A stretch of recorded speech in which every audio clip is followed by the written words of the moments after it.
committed to keeping you informed. Our 35th year, WCBC. Dave Norman here, 7:53 in the morning. I told you I was going to get a report from Annapolis. Good morning, Delegate. And good morning to you. Welcome back. What time do you go into session this morning? 11 a.m. All right, Delegate. Oh, so I got you till 11. No, I see, like every good legislator. Hopefully, they went home on the Saturday, and heading back out here back pretty soon. All right, so you're in Washington County. I'm in Washington County. Yeah. All right. Well, we pay you good money. For those of you that don't know the voice, your legislator, Delegate Leroy Myers, also a friend. We pay you big money, Big bucks. to keep this crap from happening. How did illegal aliens get in-state tuition? What is it about the word illegal that your counterparts don't get? Well, you need to know two things. Number one, not only did that come through my committee, but that came through my subcommittee. And some of the excuses, some of the reasons, listen, and what we need to really put in perspective is the fact that we have legal residences of the United States who are residents of Maryland who do not get those seats. Yeah, I know. It drives me nuts. And if you look at the bill and the way they develop the bill, it not only gives the in-state part, which is 50%, to the students, but they can they're supposed to have like a stepping stone of criteria, such as do they pay taxes? So they have to be able to prove that they paid their parents, that is, have paid some type of Maryland or federal tax the last 3 years. They have to prove that they went to last 3 years, 10th, 11th, 12th grades of high school. The problem with that would be no different, and of course it also dilutes it, goes down to parent or guardianship. So in effect, one of the students could be living, which many of them are, by the way, living with a relative because their mom or dad are not in the United States at all. So if they're living with their guardian, they also get in-state tuition. Yeah. Well, the governor even made the remark, quote, the test of residency should be residence. Well, and they claim that a residence does not have to, I don't belong to, and I'm sure, I think you do, you belong to the Cumberland Country Club, am I correct? I do. Okay. I just cannot, although I've been up there with you, I've been up there with other members of different events, I cannot just walk up to the front door of the Cumberland Country Club and say, I would like to participate this evening. I am not a paying member. And the problem we have, it's real simple. Become a legal resident. You become a legal resident, I don't have a problem. I don't have a problem with knowing that you have qualified to get in that school because you scored higher. But there is where the problems begin, is because special preference then comes to certain slots that are available for certain people, and they take the slots of the African Americans. Yeah. And Delegate, I went through this when my oldest boy was at Frostburg, and he decided he wanted to go to West Virginia University.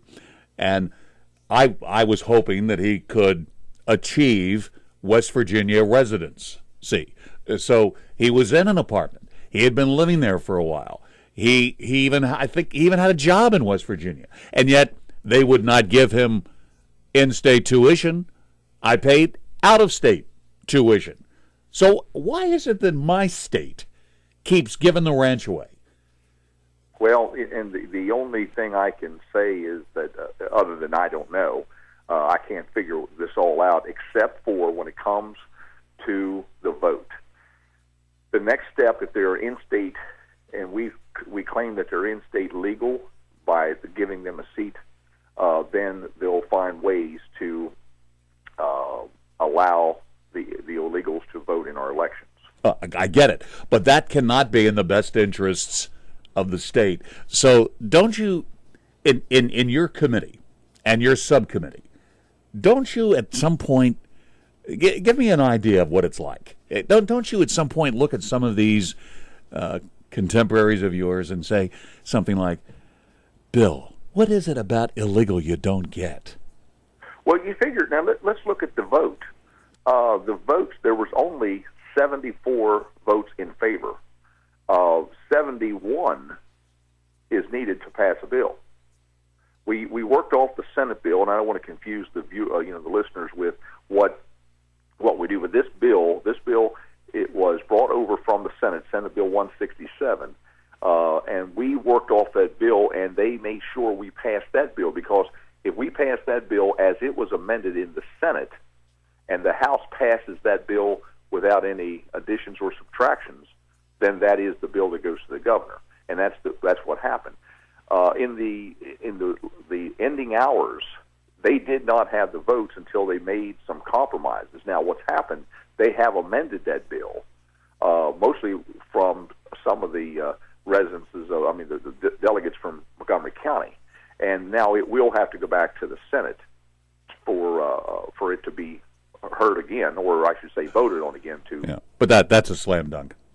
Oh, it's a slam dunk, yeah, because it's already passed there once. But what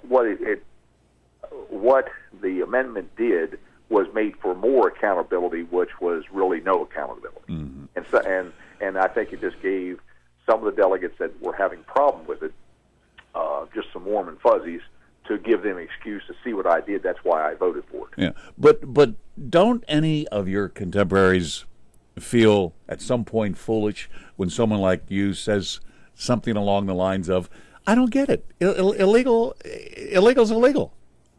They do, and that's the tough part about Annapolis. And the easy part for me is being able to. It's probably one of those times where you're glad your arm has not, and they can't twist my arm that easy to vote for something I don't believe in. That's just not me. But it's amazing when they were in the caucus on Thursday to get the votes. They only had about 65, and they had to do some arm twisting and promises, and of course this amendment to get the numbers up to 74. So it's game. The games are being played for sure. All right. Let me quickly touch on a couple of other issues. Talking with Delegate Leroy Myers this morning, who is headed back to Annapolis shortly. The alcohol tax.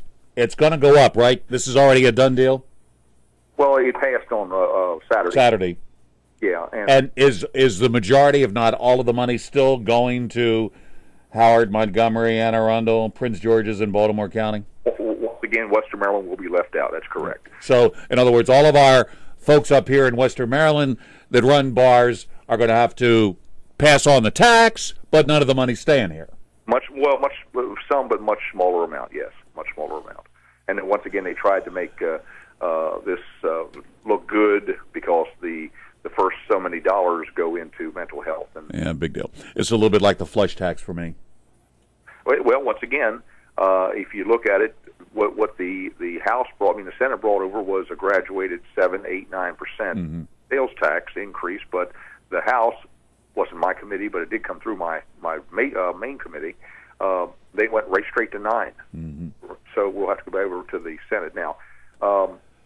In my opinion, once again, just like cigarettes, I feel that, especially up in the skinny part, no pun intended, of Maryland, the people are going to just run to the neighboring states and when they go over to buy their alcohol, they're going to buy their cigarettes. They're going to continue to buy things and hurt our vendors in the state of Maryland. Will the governor sign that bill?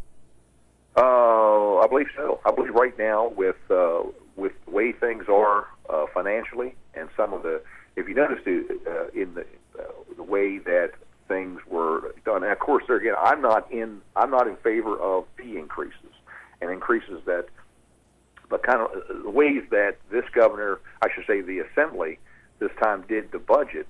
They made fee increases. I think it was $20 to get like a death certificate. Now that's going to be $40. Used to be, everything when it comes to registration fees for nursing homes, hospitals, and so forth.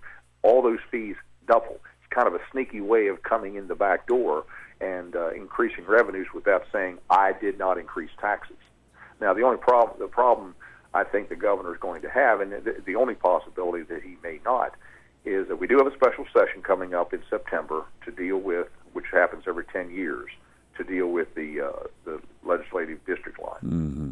The one we're dealing with this fall is only congressional. When it comes to Senate and, say, House lines, that comes up in January. But when they do that, they will have, and they've already talked about, increasing the gas tax, increasing the titling fees, and things like that. And I know that firsthand because I have to sit in on those hearings. So the governor did promise no new taxes, and this definitely is a new tax on the alcohol tax. Yeah, that's why I asked. And he may veto that, but then once again pick it up in September. Got it. Last question: is Rocky Gap going to get done in this session or not? It's a done deal. It is a done deal. You can report that? Yes, sir. What's the deal?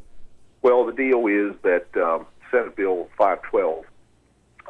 What happens is that, in fact, the individuals that if you look at Rocky Gap, you look at Western Maryland.